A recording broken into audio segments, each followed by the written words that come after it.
This program is brought to you by the Georgia Neurosurgical Institute. For over 50 years, rendering neurosurgical care to patients of all social conditions, treating complicated problems involving the brain, spine, spinal cord, and peripheral nerves, endeavoring to encourage quality care, medical research, innovation, and education on a local, national, and international basis. Good evening. My name is Joe Sam Robinson. It's my pleasure to have with us once again Dr. Buck Melton. Greetings. As many in the audience may know, Buck has secret presidential aspirations. Never. And tonight I'm going to pretend you are President Buck. He finally gets me there. And I'm going to ask you a few questions as if you were president, and I'm going to direct our conversation toward the terrible divisions that exist in the country. So we have all this enormous difficulties between sections, ethnicity, gender, all these things are out there. And it would appear that the number one responsibility of the president would be to correct these problems. So I will start off by throwing you a few softballs. Immigration policy, what would you do with that? Do you think that is destabilizing the country, or is that causing more tension? Seemingly it is in this electoral cycle. What would be a reasonable immigration policy? And you'd have the responsibility of trying to get it through Congress, which is often not easy, but assuming you could. Well, at the risk of sidetracking the whole thing and putting off your whole game plan tonight, I would say if you're also going to saddle me tonight with the importance of getting it through Congress, I'd much rather be a prime minister than a president. Well, you're stuck with the position. Yes, I well, mean, many people. I ran for it. I saw it. Many people would rather have a different. Obviously, there's some issues about being president that are unpleasant. Well, I was going to start by being an amalgam of George Washington and trying to overcome the spirit of party, and Abraham Lincoln appealing to the better angels of my nature. But if you're going to put it that way, I'm going to channel Warren G. Harding and his famous quotation, "God, what a job." Yes. He certainly had some adventures there, I think. Well, many ideologies. Yes. Well, we're a nation of immigrants. We are, Right. Everybody here came here from somewhere else, unless you're a full-blooded Aboriginal Native American, and even you came here from somebody else. Yes, you did. So ago. You came. Yeah, that's right. You certainly. Everyone is new. Give me you're tired, you're poor, etc. Yes. But it has to be policed. It has to be regulated. Yes. And there just seems to be no interest from either side in doing that. So. I think the first step is to convene a summit, to have the leadership sit down and try to reach some sort of common ground. And that's going to be my answer to just about anything you say, because I think that the spirit of compromise right now is dead. It's all about scoring points and burying the other side. Well, okay, let me give it a slight reverse spin then. Okay, I mean, I've tried to push you in that direction a little bit, but it seems that one of the issues going on is the enormous attraction of dislike, hatred, yelling at somebody that's a bit different than you are for whatever reason, questioning the other side's morality, many journeys in that direction. A question to ask is this referable to the way that the Congress is being put together? Are we getting gerrymandering? Are the congressional districts so tilted that a person in Congress would always try and run in a most extreme position so as not to be attacked from that side of the street. So is there a way that we could put, assuming you've got a lot of power in these matters, put some kind of constitutional amendment or do something with the courts, or how can we insist that gerrymandering not take place? And I think some states do this. Some states have neutral commissions that try and put the situation together in a better fashion. So, for instance, in Middle Georgia, it would be reasonable to have a congressional district that comported with the geographical arrangements of this part of the world, so that everyone was sort of in the same ship together. And it would mean that if you had an extreme view, it would be rather difficult to prevail. And so would that engender a spirit of compromise to do it that way? And would you want to do that? I think that would certainly help. And of course, political boundaries, especially in a place like the United States, are the results of historical accident, even geographical accident. One thing, for instance, if you look at a river, I mean, if you look at a map, look at a satellite map or any sort of map, you think of a river as being a dividing point. Yes. It's just obvious. It leaps out and there it is.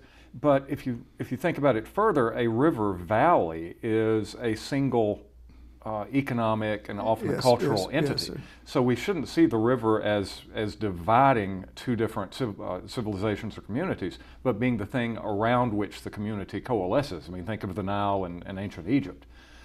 So you'd have to, if you really want to do it right, you'd have to go back to that fundamental level to say what is the community, where is the community, and how do we define community? Is it going to be ethnic? Is it going to be economic in nature? Yes. So if you're going to redo that, you're going to have to rethink it from square one. I mean, even the state boundaries perhaps would have to be negotiable. Yes.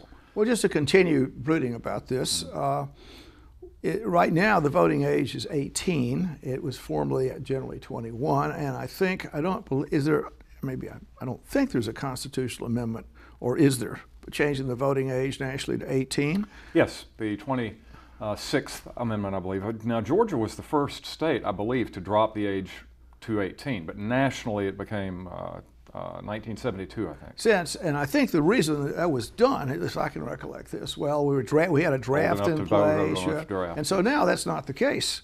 I mean, would we get a more balanced electorate if the, well, let's say, I'll be slightly out there a bit, let's make it 25. I mean, are you going to have a more balanced electoral arrangement with older people, or are they going to be more relaxed about their viewpoints?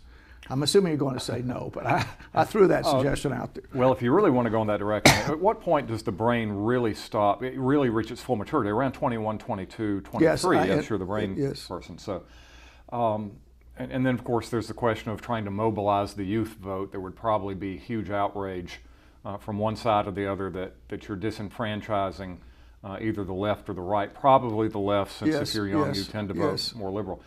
But if you're really going to go in that direction, I'd almost say let's go with the ancient Greek proboloi, which are the elder statesmen. Those are the only ones who would be allowed to vote, perhaps.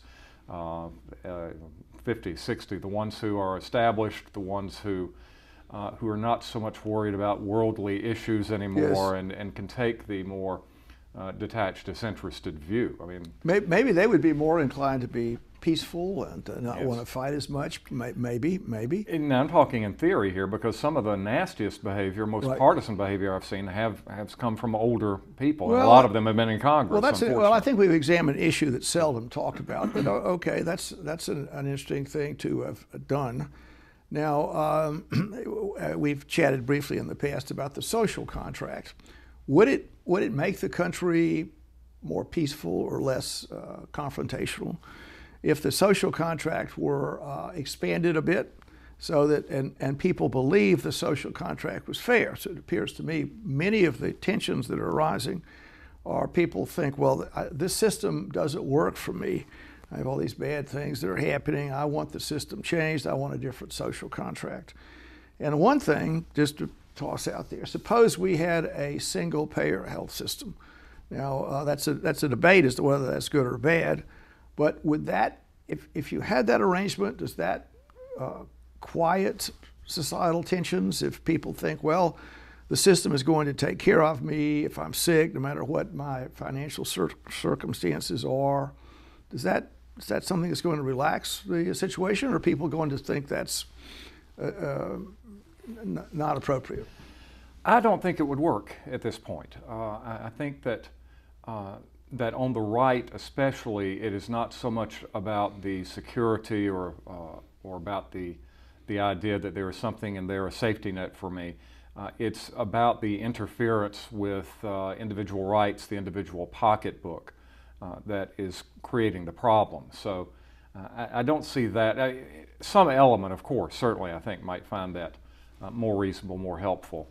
I think the larger issue is that people want to win more now than they want the system to function in an impartial way. Right, but so you have a bully pulpit, and all right, well, I'm going to keep going with this. You'll see as I'm tricking you. I'm gradually going to trick you here, but okay. So naturally, but okay. So the next thing is, since you just didn't say that, well, how about a guaranteed income? So you're here, and you know that no matter what happens, the government is going to give you some money, and you have enough to eat, and it won't be necessary for you to do anything that's against your higher nature. Maybe that would make crime a bit less. You could be just pretty benign, sitting there, getting some money, getting free health care. Would that be? What do you think about that? Well, two provisos here. Proviso number one: I think I know where the trap is and where you're trying to lead me, but I will not. I don't want to disclose it. I see. I'm going to keep the audience. If the presidential thing doesn't work, I can see a fulsome legal career for you. Yes, but I want to keep the audience in suspense here. Okay. And secondly, I will stipulate to the fact that there is a way to do that without disrupting the economy and running up the national debt further. I'm going to assume that the government can actually deliver on that promise. Right. I would say, and perhaps showing my hand a bit here, that if you could get everything you needed and feel secure and not be worrying about upheavals, loss of your ability to care for yourself as you get older, then you might be willing to give up a lot of other things that Americans traditionally hold very dear to their hearts in order to do that. All right, now I'm just continuing as a list of goodies for one part of the aggrieved population. Well, how about unlimited access to different kinds of medication? We'll say marijuana, which many states are saying, well, you could have marijuana at no cost, and then possibly even opioids, something so you can just you can live your life in a stupor, so to speak, if you wish. You have enough to eat, people will take care of you. What about that? I mean, and now presumably there's some kind of negative health consequences to taking a lot of opioids, and we can go back to George Orwell and Soma, whatever, and the idea that, well, this is something that really placates people, and you could continue speaking about that. There is a lot of medication going on, a lot of self-arrangements out there, and many people say, why not be able to smoke marijuana? I will start with that. Would that be a good thing? If supposedly people are made mellow, maybe they're disinclined to hit each other, should we put that in the water supply? I mean, any thoughts in regards to that? I mean, Mr. President. Yeah, you mentioned Orwell. I'm having visions of THX 1138 and Logan's Run at this point. Well, the next step would be to, make them do it as opposed to let them do it. It can be voluntary. Yeah, it can be voluntary. And of course, the money where this comes from, somewhere John Galt is shaking his head in absolute disgust at the program that you seem to be leading us towards. So what would be... on one side of that might be cool. Now, on the other side, so okay, that's part of the negotiations. And the other thing is, would it make things more relaxed if we had substantial population control? So you're doing all these things, but presumably in this state of whatever you're in, this narcotic stupor, it would be a bad idea to have children, or you'd have some substantial. You'd almost need a license to have a child. So on the other side, okay, well, all right, I'm the person that's going to be doing all this.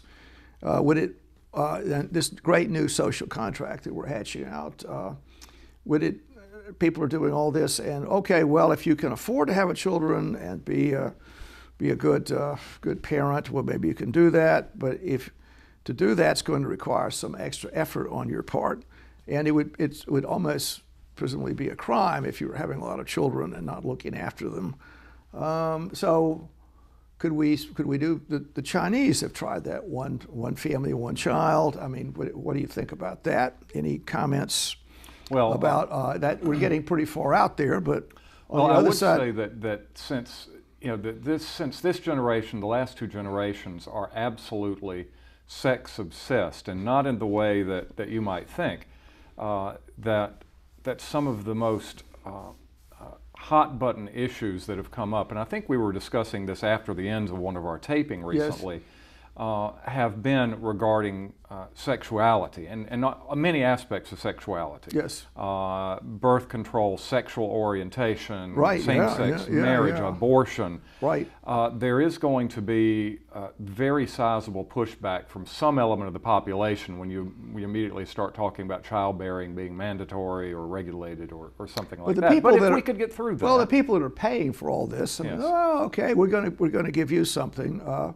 That might be one thing that could go on the other side of the of the ship, so to speak. Now, what about lotteries? What about that? I mean, so one of the things that's out there is, could we have? I mean, so you're there, you're in your narcotic stupor or whatever, but you may have just an arbitrary chance to get something. So you always have a chance for something to happen. And are the lotteries stabilize things? I mean, everybody's sort of thinking, is that going to work? So we might have a big national lottery that tossed in there? Well, I would say that given your paradigm, it would be destabilizing. You seem to be leading us in the direction of a sort of mass collectivist equality here, but you're leaving an out here. And so what if you were the one who has that wonderful lightning strike event happen to you, and it makes me very envious. Mm-hmm. So I do caution you in the trap you're laying. I think that you need to rethink that. Well, I don't know. We'll see. I mean, I'm just, maybe that was the point is, I think if you look at the world, many people have ambitions or whatever, and so we can put everyone in a stupor and they won't cause trouble. But you could also have in this state of stuporism. I mean, there also could be even other goodies that one can fantasize about that might appear. We've spoken briefly about sports as a methodology that's everyone sort of comes together for that. Could the government encourage sports a bit more? I mean, and I think there's even some science fiction on that. But the idea that now we're to rollerball, yes, rollerball, whatever. But I mean, could we sort of have that? That seems to make people a little more relaxed when they cheer for their team. So you can go venture testosterone and get that out of the way, so you're not directing it at people on internet on the other side. Yes. Well, I mean, so we might do those things. Now, the people on the other side that are presumably going to pay for this and that sort of thing. Could we say, okay, well, you guys are doing all this, but the government is going to give you little prizes and awards, sort of the way the communists did. So they would give, let's say, Lenin's hero or something. We can have Bucky Melton Day. So the adulation of the people might be directed in your direction. So we have these sort of equal world out there in a way. We're doing all these things. So everybody's kind of relaxed about aggressive arrangements. And many people, as you correctly point out, want to win. They want to be the top dogs. So they're the people that you could imagine are pulling the train. Yes. So would it be a harmless thing to have a nobility, so to speak? Or you could, the way the Brits do it in a way, they don't pass this along, but you become Sir Bucky or whatever, or Lord Bucky, whatever. I mean, some honorific title, hero of the Soviet Union, yes. Something where the government is trying to, they do it a little bit, I think, they pass out congressional medals for one reason or another. Presidential Medal of Freedom. Right, and do that a little. Kennedy Center honors. Do that a little more. I mean, the Catholic Church makes people monsignors. Did I get that? I mean, some way the government is doing something to motivate people, and presumably they would work to obtain those honors. I mean, would that help stabilize things? Doing all that? By all means, and I will certainly put that in the agenda that I will be proposing at the next meeting. You want a nobility? Yes. So particularly your party. Of course, we'll have to amend the Constitution to do well, that, but I don't think that's a big thing compared to everything else. You don't want. Yes. Do you think you could run on that?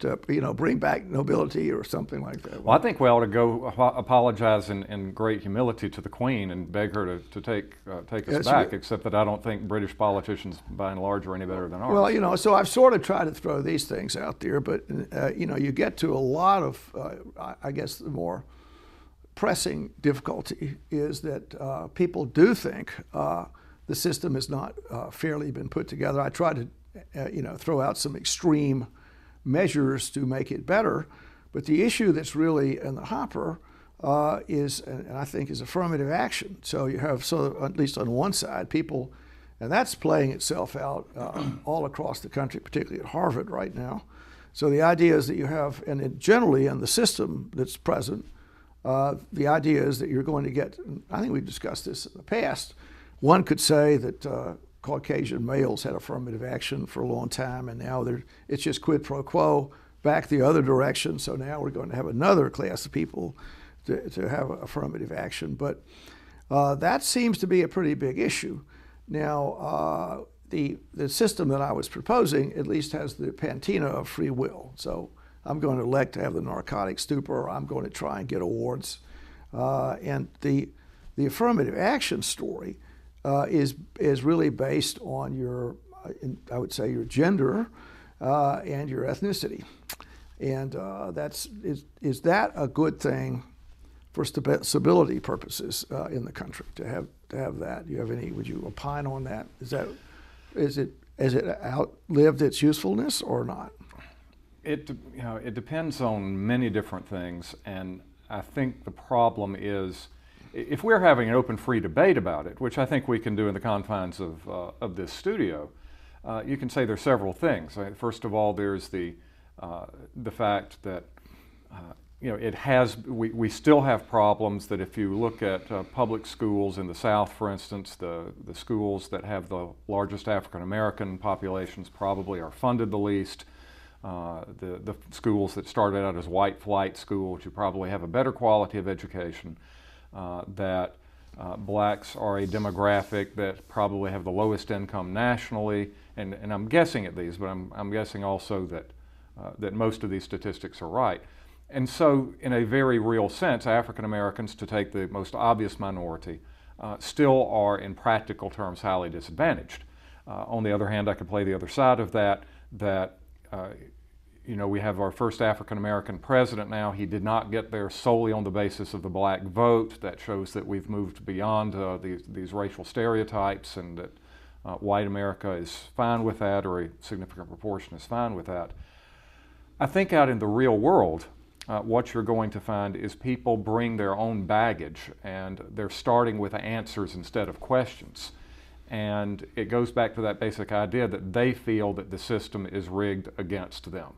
And when you feel that the system is not geared to achieving a result that is fair and dispassionate, at that point you go outside the system. You start ignoring the system. You start clamoring for destruction of the system, for radical revision of the system. Yes, I mean, even when the Supreme Court gave its imprimatur, if you will, to affirmative action, that said, yes, in a sense, you've got an equal protection problem here, that affirmative action as a curative measure, as a means of making things better and righting a wrong, it's not to be indefinite, it's not to be permanent, because that would violate the Equal Protection Clause, because it's a racial preference. And you can't do that. You can only do that to fix the problems we're in. So the question is, have we fixed the problems yet? Well, on the one hand, we're electing black presidents. On the other hand, the black demographic is still very poor and has fewer educational opportunities because of it. So choose your poison. Well, maybe we can explore this issue a little bit. And this is to start with, should those that have Neanderthal blood, should they get any particular advantages? And the story is that everyone from Asian descent or European descent has more or less around 2% of their DNA, or from those primitive Neanderthals that are hopping around with big clubs and sort of Fred Flintstone types. So 2% have that. So what I'm going to now sail the ship into is the fiction of race and genetic arrangements. So people imagine they're in a particular cultural group based on their DNA, but actually you can watch television and you can see this person, I always thought I was Hispanic. It turns out I'm 97%, 3% this, 2% that. And really the whole history of the species is just an extraordinary, sexual connection between every human that's ever walked the earth. We have all these arrangements that have taken place, including with Neanderthals. If you really looked at what people, their actual DNA arrangements, I think you would discover that many people that are considered Afro-Americans are more appropriately could be called Afro-European Americans, since there's an enormous amount of Caucasian blood there. And indeed, often the people that are the most aristocratic Southerners, I'll toss Thomas Jefferson out there, the people that are Afro-European Americans can claim descent from people that, I guess, had the ability or had the cultural position to obtain sexual favors from their ancestors. So they then have that connected with them. And the other thing that's out there, which Elizabeth Warren brings up, is that she professed to being an American Indian. I think she said she was Cherokee, and actually, she, in my opinion, rather, what's the right turn of phrase here? Disingenuous. Stupidly, it's the word that comes out. Exposed her genetic background, which stupid in the sense of her political ambitions, yes, but good in the sense of it does emphasize the idea of how difficult it is to parse people out by their DNA. And were one to do these DNA tests, I mean, it would certainly establish all kinds of things. So the affirmative action is based on the fact society has said, okay, if you have this DNA arrangement, we're going to give you a preference. But it assumes the DNA arrangement is an absolute variable. In other words, you're totally like this or totally like this, and everyone is pretty so mixed up it's difficult to say. An additional problem arises is that if people are getting a particular advantage, and it's referable to the fact that, let's say, people that they have some relationship with genetically, some relationship, were injured, which is a true story here in North America, they get preference, but they, in fact, have never, or any of their relatives for generations have never been injured. And exactly. I draw attention. Ghanaian family relocates and here. Indeed, the way the slavery story went down in West Africa is that more dominant tribes were able to injure the less dominant tribes and then export the people that had been defeated in battle to the New World and make some money off of it. So they were often enmeshed in the slavery arrangement, and it's a little bit paradoxical that when their relatives come here, they then get these preferences. So what I'm making, I'm going to make the case, and there are lots of things that could be done with a social contract, is that the idea of your genetic arrangements giving you some kind of preference is a pretty destructive arrangement for long-term welfare of the country. And I think we can look at other countries and see how they do this. And I draw our attention to the French, who insist that everybody is treated equally. And if we're going to get some kind of social contract, another way to play the game is, I was making the case, well, you can select which road you go down, and it might be difficult to accomplish that. On the other hand, treating everyone equally does seem to have some advantages attached to it. Well, I think the problem with your model, and I know we're spinning down here, is that I don't think it's ever been about DNA, because good DNA testing is a fairly recent thing. It's been the reptile brain's immediate reaction to someone that your threat assessment matrix assesses as not being of your tribe. Something that obviously leaps out. Skin color, for instance, masculinity, femininity, male or female. And that's certainly not a perfect marker either. What about the recent Ghanaian immigrants whose family were never United States slaves? But I think it's a better marker than the DNA system. And for that matter, there is still racism in America, and there still is some sexism, and that can't be denied. Well, we're going to have, unfortunately, we've run out of time. Yes. I'll just draw our discussion to a close by saying that we sort of went around the bases trying to imagine what could be done to make the situation better. And I continue to be very, very concerned about finding appropriate solutions. And we threw a few ideas out there, some fairly extreme, but okay, well, good. Thank you. Thanks, Bucky. We'll talk some more. Thank you. This program is brought to you by the Georgia Neurosurgical Institute. For over 50 years, rendering neurosurgical care to patients of all social conditions, treating complicated problems involving the brain, spine, spinal cord, and peripheral nerves. Endeavoring to encourage quality care, medical research, innovation, and education on a local, national, and international basis.